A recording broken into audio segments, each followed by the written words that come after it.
The lights of Etherian Station flickered under the vastness of space as an alert echoed through its corridors. Captain Lyra Karev stood at her command station, staring at the pulsating holographic data before her. At the center of the projection, a remote satellite's captured message rotated ominously. The predator must be eliminated before it grows. Lyra clenched her fists, her eyes locked on the words. This was no human transmission, that much was certain. Worse, the data hinted they were facing more than just an alien civilization. The message carried the weight of something greater, something beyond comprehension. Etherian was more than an orbital station. Positioned in the asteroid belt, it served as the Solar Confederation's most advanced line of defense, designed to detect and respond to any interstellar threat. Officially, it was a research facility focused on terraforming and space colonization, but its true purpose was military. Over the past months, the station had intercepted anomalous signals from distant galactic sectors. But now, with the arrival of this ominous message and the approach of an unknown alien fleet, the threat had become tangible. "They're not just coming," said Commander Axel, standing beside Lyra. "They're judging us." The station's monitors displayed images of the alien ships. They were massive, almost organic, with surfaces that seemed to pulsate as if alive. To Etherian's analysts, the fleet represented a paradox. Technologically superior, yet seemingly functioning as a unified organism. "This isn't just technology," muttered Theo, the young analyst, his voice trembling. "It's an entity. They're more than machines." His observation left the room in silence. This wasn't just a confrontation. It was a trial, and humanity was on trial. Before a response could be formulated, the alien fleet sent a second signal. This time, a holographic projection filled the command room. The figure was humanoid but otherworldly. Tall, slender, clad in a suit that seemed fused to its skin, with eyes that shimmered like stars. "Humans," the figure began, its voice reverberating in every direction. "You represent imbalance. You expand uncontrollably, consume without limits. We are not your enemies. We are your correction." Before anyone could reply, the projection vanished, and the lights in Etherian returned to normal. Lyra knew this wasn't a warning. It was a sentence. With the alien fleet rapidly closing in, Lyra convened her strategic council to devise a plan. "They're not here to negotiate," she said firmly. "They're here to exterminate us." Axel, known for his cold pragmatism, suggested the Earth fleet establish a defensive line to buy time. But Lyra had another idea. "If we're going to face them, we can't just wait. We need to understand what's really happening. And that means entering their mothership." It was a bold, almost reckless plan, but one she deemed necessary. Humanity was about to face something unprecedented. Something that would force them to question not only their actions but their very existence. The space around Etherian grew darker as the alien fleet advanced. The enemy ships maintained a precise formation, moving as though they were a single organism. In the command room, Lyra watched the hologram of the fleet while her team frantically analyzed its patterns. "They're not just approaching," Theo said, adjusting the calculations on his monitor. "They're encircling us." The tension was palpable. Every officer knew a direct confrontation was inevitable, but the real question loomed. Did they stand a chance? Across the room, Axel crossed his arms, his eyes locked on the fleet's projection. "Their movements are coordinated in ways we've never seen before," he remarked. "This isn't a conventional invasion. They're testing our defenses." His observation was interrupted by an alert. "Captain, we've received a direct transmission from the fleet," announced the communications officer. Lyra nodded, and the room fell silent as the projection materialized once more. The same alien figure appeared, but this time the message was sharper. "You have a choice," it declared. "Submit to judgment or face the consequences." Lyra felt the weight of the words but didn't hesitate. "If they expect us to surrender, they're underestimating who we are," she said, her voice steady as she turned to her team. "Prepare the defenses." Engineers and technicians scrambled to activate the combat systems while Theo raised a crucial question. What if this is exactly what they want? What if we're playing into their hands? Lyra knew he was right. The alien fleet was technologically and strategically superior. A direct confrontation would almost certainly end in defeat. Then we need to be unpredictable, she replied. We need to give them something they can't calculate. The initial plan was drafted quickly. The Earth fleet would deploy advanced drones to attack the peripheral points of the alien formation, creating a distraction while the Cetus, a stealth vessel, attempted to infiltrate the alien mothership. Aaron Wheeler, leader of the infiltration team, was no stranger to impossible missions, but even he seemed uneasy. If we're detected, there's no coming back, he said, adjusting his equipment. Lyra met his gaze firmly. I trust your ability to improvise. We just need answers. The rest we'll figure out later. As the Earth fleet moved forward, the expanse of space erupted with explosions and debris. Human drones, equipped with cloaking technology, struck at the alien formation's flanks, forcing them to react. Predictably, the response was swift. They're reorganizing, Axel reported, watching the shifting patterns on the hologram. They're learning too quickly, but the diversion worked, giving the Cetus enough time to approach the mothership. Inside the stealth ship, Aaron and his team braced for what lay ahead. Remember, he said, our mission is simple. Get in, gather intel, and get out. No unnecessary heroics. As the Cetus breached the mothership's gravitational field, the cabin lights flickered. We're being pulled in, Kira, the team's engineer, warned. The ship was drawn into an alien hangar, where an eerie silence awaited them. Well, that's not exactly a warm welcome, Aaron muttered, gripping his weapon. The team disembarked, moving in tight formation. The hangar was vast and otherworldly, with walls that seemed to pulse as though alive. This isn't just technology, Kira observed, scanning the surroundings. It's biological. As they navigated the twisting corridors, the sensation of being watched became impossible to ignore. They know we're here, Aaron whispered, his voice tense. Finally, they reached a central chamber, where they encountered something they had never anticipated. A floating core pulsating with a living energy. Before they could act, the same alien figure appeared, this time as a projection emanating directly from the core. You have come seeking answers, it said. But you cannot comprehend the consequences of what you are attempting to do. The central chamber of the alien mothership pulsed with an almost hypnotic energy. The infiltration team stood silent, staring at the nucleus glowing with an almost sentient intensity. At the center, the alien figure watched them, as if assessing their every thought. You are fragile, yet persistent, it said, its voice reverberating in all directions. That is fascinating but also dangerous. Your species has exceeded the boundaries of nature. You have no place in the galactic balance. Aaron stepped forward cautiously, his weapon lowered but ready to act. Balance? He retorted. You speak as though you're guardians of the galaxy, but all we've seen is destruction. That's not balance. It's genocide. The figure tilted its head slightly, as though considering his words. You do not understand, it responded. Every civilization that surpasses a certain technological threshold inevitably collapses, taking entire worlds with it. We are the correction to that error. Your species stands on the edge of that threshold, and we will not let you continue. While Aaron kept his focus on the figure, Kira examined the nucleus, her sensors picking up readings that defied logic. This isn't just a machine, she murmured over the comm. It's a consciousness. They're not commanding it. This is them. Before she could elaborate further, the nucleus emitted a pulse of energy that temporarily disabled the team's equipment. When their systems came back online, the alien figure continued. You have a choice. Accept peaceful deactivation or resist and be eliminated. The choice is yours, but the outcome will be the same. Back on Etherian, Lyra and her team watched the transmission in real time. The image of the central chamber was displayed on the main hologram, and the alien figure's words echoed in the command room. They're giving us an ultimatum, Axel said, folding his arms. But I think we know what Aaron's answer will be.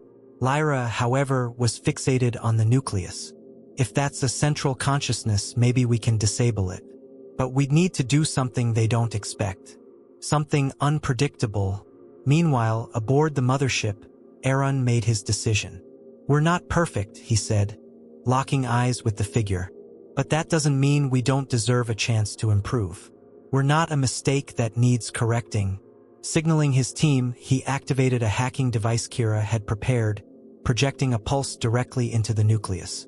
The chamber trembled, and the alien figure momentarily vanished. But before they could celebrate, the walls began to shift.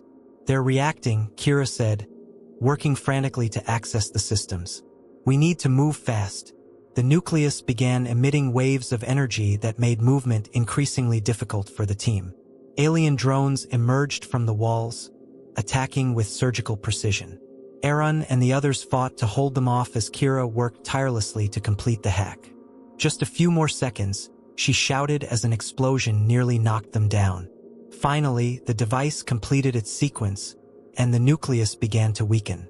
But instead of disabling the ship, something unexpected happened. The entire mothership began to change. On Etherian, the monitors displayed a cascading reaction. The alien ships surrounding the mothership began altering their formations, as though preparing for something much larger. "What's happening?" Theo asked, analyzing the data.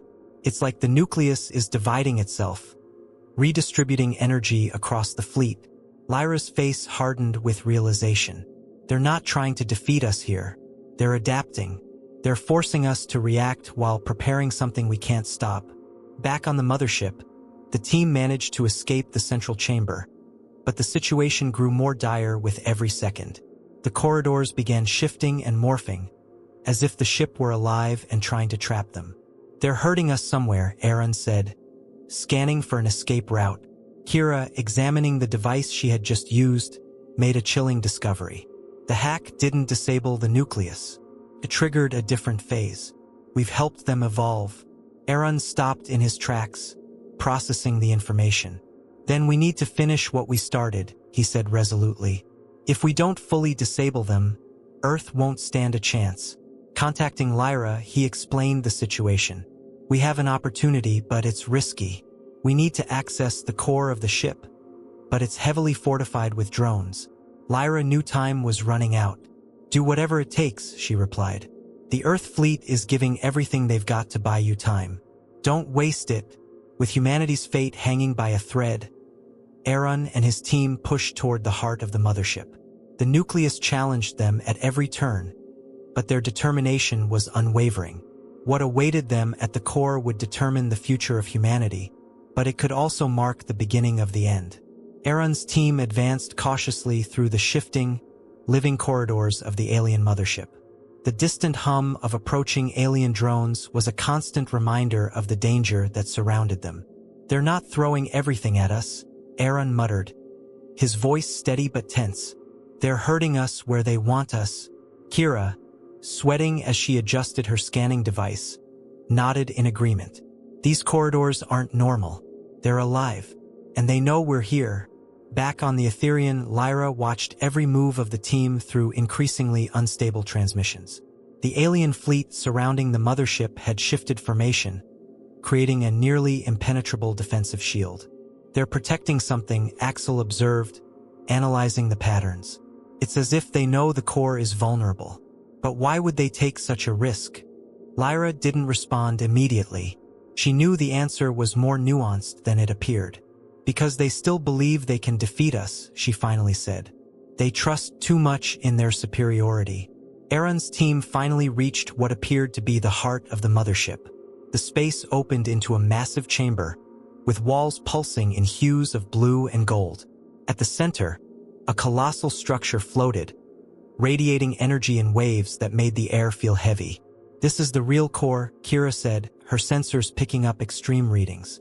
"If we destroy it, the entire fleet should collapse." But she hesitated, staring at the data on her screen. "This could cause a chain reaction that affects nearby galactic systems." Aaron stared at the core, feeling the weight of the decision they were about to make. Before he could respond, the alien figure reappeared, now projected directly from the core. "You've come far," it said, with an almost admiring tone. "But you are making a mistake. Destroying this core won't save you. It maintains the balance of entire systems. Without it, chaos will spread. Aaron gritted his teeth. And how does that stop us from being destroyed by you? This balance only exists because you decide who lives and who dies. The figure tilted its head, as though reflecting. We are necessary, it replied. Without our intervention, civilizations like yours destroy everything around them. We prevent that. You humans are an anomaly. Your potential for creation and destruction is limitless, and that makes you dangerous. Kira, unable to stay silent, interjected. What if the problem isn't our existence, but your fear of not being able to control it? The figure moved closer, its tone more severe. You do not understand. The technological singularity is inevitable. When it occurs, you will lose control, and it will consume not just you, but everything around you. We are the only mechanism that prevents this. Aaron stepped forward, resolute. Maybe you're right. Maybe the singularity is inevitable. But it's not your decision whether we live to face it or not. The conversation was interrupted as the core began to pulse violently. They're reacting to the limited time we have, Kira said, frantically working to install the final hacking device. We don't have much time before they fully surround us. Drones emerged from the walls, and the room erupted into chaos as the team fought to protect Kira. Aaron knew every second counted, but the weight of the choice they were about to make was immense. On the Etherean, Lyra noticed something in the energy patterns of the mothership. They're channeling the entire fleet to sustain the core, Theo reported, adjusting the monitors. If the core falls, it won't just destroy the fleet. There's a chance nearby systems will lose their gravitational stability. Lyra took a deep breath, understanding the stakes. Aaron, she called over the communicator. You need to finish this, but tread carefully. One mistake could doom more than just Earth. Inside the core chamber, Kira finally activated the device, but something unexpected happened. Instead of simply weakening the core, the hack triggered a response within its structure. A final projection appeared, showing images of destroyed planets and entire civilizations being wiped out. But amidst the devastation, glimpses of spared worlds appeared, seemingly chosen for having accepted the judgment of the Nexus Primus. This isn't justice, Aaron said as the images faded. This is tyranny disguised as balance. With the device active, the core began to collapse, but not before emitting a final pulse that knocked the entire team to the ground. Aaron managed to get up in time to help Kira escape the chamber as the collapse accelerated. The mothership began to tremble, and the corridors started to crumble. We're out of time, Aaron shouted, guiding his team back to the stealth ship. As they ran, the voice of the Nexus Primus echoed through the structure. You may have won today, but your existence remains a threat. We will return. Reaching the Cetus, Aaron and his team escaped the mothership seconds before its destruction. Outside, the alien fleet began to collapse in a chain reaction, their ships exploding one by one. Back on the Etherean, the command room erupted into applause, but Lyra remained silent. This was a victory, she murmured to herself, but at what cost? And how long before the universe answers for what we've just done? The destruction of the alien mothership was a spectacle of light and chaos. The remnants of the enemy fleet exploded in a cascading wave of destruction, illuminating the space around the Etherean. For a fleeting moment, it seemed like complete victory. Cheers erupted in the command room as the monitors displayed the last fragments of debris dissipating into the void. But Lyra remained unmoved, her gaze fixed on the sensors picking up unusual distortions in the surrounding space. This isn't over, she muttered. Something's not right. Aboard the Cetus, Aaron and his team were catching their breath as the stealth ship returned to the Etherean. Kira, still analyzing the data retrieved from the core, looked visibly unsettled. There's something we're missing, she said, her eyes glued to the monitors. The core didn't just collapse. It triggered something. Back on the Etherean, Theo confirmed Kira's suspicions. We're detecting anomalous readings in nearby sectors. Something was activated during the core's destruction. As the Cetus docked, alarms blared across the Etherean.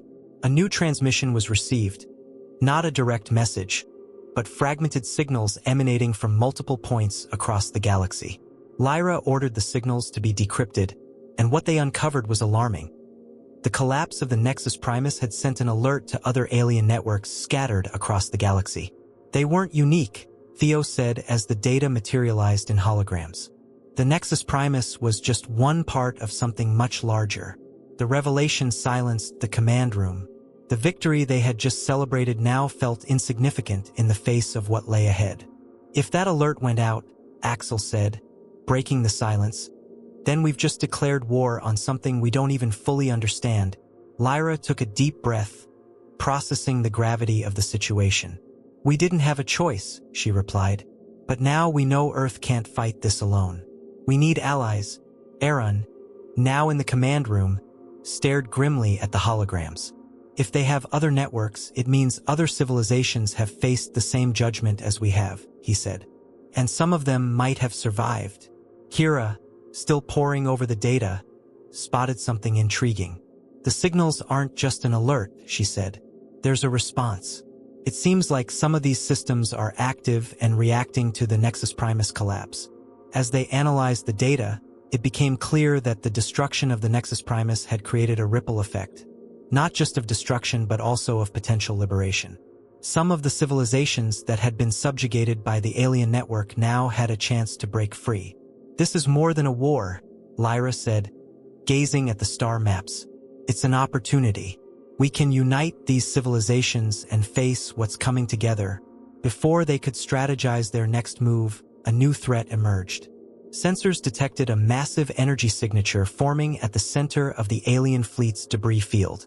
Theo adjusted the monitors, his face pale as he reported, "It's a fusion. The remaining fragments are coalescing into something new. The figure that had once represented the Nexus Primus was gone, but its consciousness seemed to be reconstructing itself into a more compact and resilient state."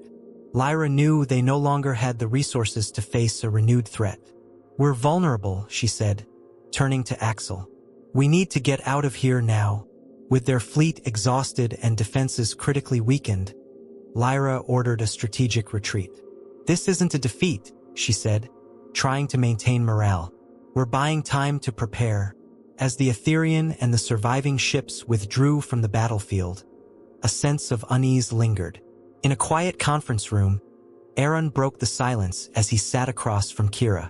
"We've bought time, but it's not enough. They'll keep coming until we solve this for good." Kira nodded, her eyes glinting with determination.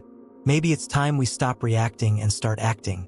If they have other networks, we need to find them and shut them down before they consolidate." In the command room, Lyra prepared for a transmission to the Solar Confederation Council. Convincing Earth's leaders to ally with other civilizations would be a monumental challenge, especially given humanity's pride in its independence. But as she stared out the Etherian's window into the endless stars, she knew there was no alternative. "We survived the judgment," she whispered to herself. "Now we have to prove we deserve to keep existing." As Etherian and the surviving fleet withdrew from the battlefield, alarms continued to sound. In the command room, Lyra stared at holograms showing the alien fleet's debris recomposing into something new. "This isn't just reconstruction," Theo said, adjusting the sensors. "This is a rebirth." The emerging formation was smaller and more compact but emitted a more concentrated energy. "They're evolving," Kira added, her eyes locked on the data. "And perhaps faster than we anticipated." As the terrestrial fleet regrouped at a nearby base, Lyra convened an emergency meeting. Seated with Axel, Aaron, Kira, and Theo, she laid out a bold plan. "We can't wait for them to come for us again," she began, her tone resolute.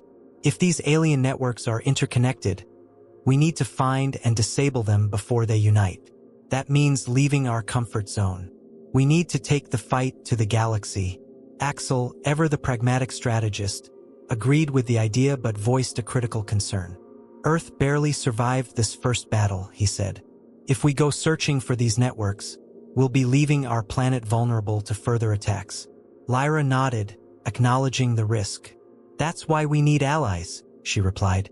"If there are civilizations out there that resisted judgment, we need to find them and convince them to fight alongside us."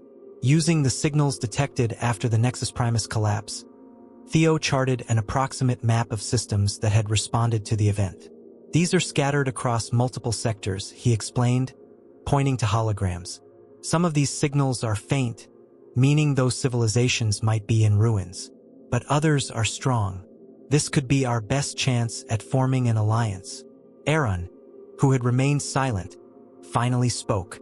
If we're going to do this, we need to move quickly. Every minute they spend reorganizing is a minute we lose. Lyra agreed but understood the challenge of convincing other civilizations. These species might not trust us, she said. After all, we're an anomaly to them, just as we are to these alien networks. We'll need to prove we're willing to fight not just for ourselves but for everyone. As the team prepared for the mission, new information arrived from one of the strongest signals detected by Theo. It originated from a planet called Ranos 7, once home to an advanced civilization that had vanished centuries ago. The readings indicated the planet was active again, though no one knew exactly what was happening there. If we're going there, we need to prepare for the worst, Axel warned. Ranos 7 could be a trap, or it could hold the key to understanding what we're up against. Lyra decided that Ranos 7 would be their first destination. The Cetus, though damaged, was repaired and readied for the mission. Aaron, Kira, and Theo joined the infiltration team, while Lyra remained aboard the Etherian to coordinate the operation. If you find anything useful there, she told Aaron before departure, you must bring it back, no matter the cost. Upon arrival at Ranos 7, the team discovered a planet divided between ruins and rebirth. On the ground, ancient structures were overgrown with alien vegetation, while gleaming towers rose as signs of recent activity. But the most striking feature was the sky. Ships hovered above, their designs a mix of human technology and patterns eerily reminiscent of the Nexus Primus fleet. This isn't a coincidence, Aaron observed. They've been here, and they might still be. As they explored the ruins, the team encountered a local intelligence calling itself Rail, a remnant of Ranos 7's ancient civilization. Rail explained that its species had been subjugated by the Nexus Primus centuries ago, but that part of its consciousness had survived. You destroyed the Nexus Primus, Rail said, projecting itself in a glowing blue hologram. But its network is vast and they are adapting. If you don't act quickly, their next attack will be even deadlier. Rail revealed that critical information was stored in one of the gleaming towers, data that could help track other alien networks. However, accessing it meant confronting security systems left behind by the Nexus Primus. Aaron, undeterred, led the effort to disable the defenses while Kira and Theo worked on extracting the data. If this works, Kira said, we'll have a real chance to fight back. But if we fail, the operation was tense and fraught with challenges. But the team succeeded in accessing the data. What they found was chilling. At least 5 other alien networks were active, scattered across distant sectors. Each operated autonomously, but they were beginning to regroup after the Nexus Primus collapse. We have what we need, Aaron said as the team returned to the Cetus. But this is only the beginning. Back aboard the Etherian, Lyra and her team analyzed the data. The situation was clear. Humanity had won a battle, but the war had only just begun. Now we know where they are, Lyra said. And we know we can't face them alone. The next phase would be critical. Forming alliances, planning coordinated offensives, and, most importantly, proving that Earth deserved its place in the galaxy. As the Etherian prepared for its next mission, Lyra stared out at the stars with determination. They think we're an anomaly, she said. Let's show them we're a force. The stars shone brighter as the Etherian floated in the vastness of space, recovering from the devastating battle against the Nexus Primus. In the command room, Lyra stood surrounded by holographic star maps, each marking the locations of alien networks discovered on Ranos 7. 5 red pulsating points represented threats not only to humanity but to the galaxy itself. They judged us as an anomaly, she said, her voice calm yet resolute. Now, we need to prove we are far more than that. The stillness was broken by a message from the Solar Confederation Council. Earth's leaders had received the reports of the battle and the data collected, but their response wasn't what Lyra hoped for. They want us to stay defensive, Axel said, reading the transmission aloud. They believe venturing beyond our solar system will only worsen the situation. Lyra clenched her fists. She understood their fear but knew waiting would seal humanity's fate. If we stay put, they'll come for us, she replied. The only way to win is to strike first, before they're ready. As debates among politicians dragged on, something unexpected happened. From the depths of Ranos 7, Rail, the surviving intelligence of the lost civilization, sent a signal to the Etherian. It was a message of hope and an invitation. You are not alone, Rail's calm, almost paternal voice echoed. There are other civilizations that resisted, hidden, waiting for a reason to fight. You could be that reason. The command room fell silent for a moment. Then, Lyra smiled, a flicker of determination lighting her face. This is it, she said. This is our chance. The mission became clear. The Etherian would become more than a defensive stronghold. It would be a symbol of resistance and leadership. Lyra assembled a team for a new journey, not just to locate the remaining alien networks, but to seek out allies willing to fight. We'll go to them, she said, addressing her team. We'll show them that we're not just fighting for ourselves. We're fighting for the galaxy. As the Etherian prepared for departure, Aaron approached Lyra in the main corridor. You know this is just the beginning, right? He said, his expression serious but laced with optimism. Lyra nodded. Yes, but it's the beginning we need. Aaron, you've shown us that fragility can be strength. Now we need to show the universe that our determination is our most powerful weapon. In the final moments before departure, Lyra recorded a message to be broadcast to all civilizations connected to the signals from Ranos 7. We are Earth, she began, her voice steady and unwavering. We were judged and we survived. Now we are here to prove that we can fight for a better future, not just for ourselves, but for all who believe resistance is worth it. If you can hear us, join us. Balance isn't something that can be imposed. It must be earned. With that, the Etherian set course for the unknown, while the terrestrial fleet reorganized its defenses, bracing for whatever might come. Within the station's corridors, a renewed energy coursed through the crew, a sense of purpose and resolve. This was no longer just about survival. It was about proving humanity's rightful place among the stars. As Lyra gazed into the emptiness of space through the observation deck, she knew the challenges ahead would be immense. Yet she also felt that this was the mission they were always meant to undertake. They called us an anomaly, she murmured to herself. Let's show them we're the change they never anticipated. And so, the story didn't end with complete victory, but with a promise that humanity would not retreat in the face of the universe's judgment. Instead, it would rise, showing that its strength lay not in its technology or military might, but in its ability to endure, learn, and most importantly, fight for something greater.